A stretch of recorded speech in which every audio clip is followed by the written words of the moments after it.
everybody. Hey. Okay, so we rock. Do we rock? Do we rock? Yeah, we rock. We totally rock. We tirelessly collaborate, right, to create these incredible experiences. And we do this by synthesizing all these academic backgrounds, right? Psychology, communication studies, library sciences, engineering, industrial design, art and literature. We do all of this because we are passionate about creating experiences in the digital world that will help people's lives be better, right? We make them so easy and insightful and delightful to use that we want it to become a ubiquitous part of everyday life. And guess what? We did it. Look at that. Yeah. The promise of ubiquitous technology is here, and we all had a part in that, right? You know, in the vehicles we drive, we can see that technology, what we wear, how we learn, how we socialize, and even how we imagine.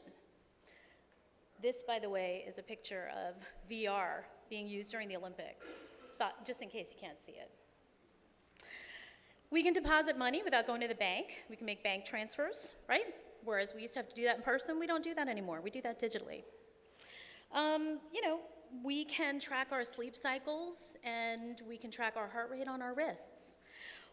We can get almost any answer from a keyboard just from a few clicks. And we can tell someone we love them by just tapping a single icon on a phone. I mean, it's amazing, right? We should be proud. I mean, we design for good. We have done an amazing job, and we're changing people's lives every day. And it's amazing. Look what we've done. I mean, people spend more time together, right? I mean, everyone is a lot healthier now, right? I mean, everyone is more educated. We've really evened out, you know, the education and knowledge base across the world.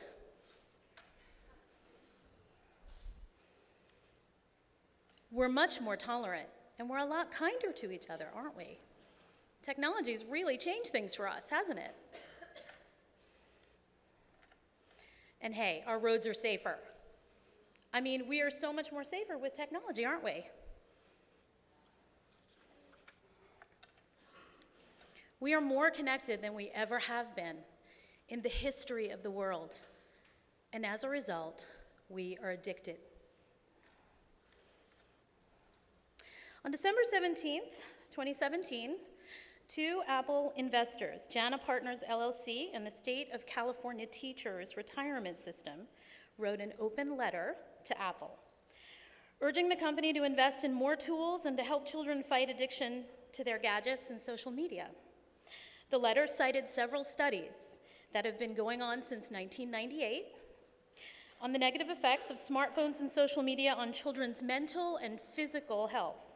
Examples included distractive technologies in schools, the decreased ability for students to basically focus on educational tasks, and a higher risk of suicide and depression. One recent study cited was presented by Dr. Seo from Korea that found an imbalance in the brain chemistry of young children who were addicted to the internet. This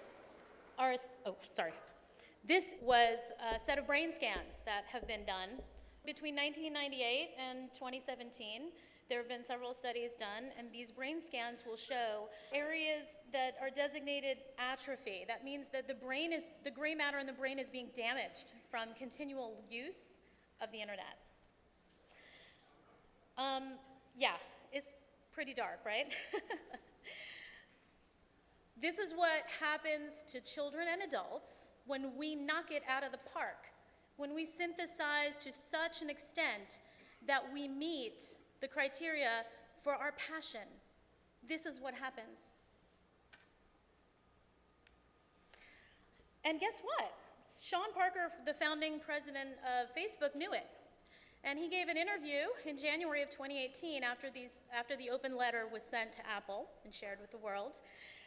He gave an interview to the AP, and here's what he said about it. And guess what? He knew about it.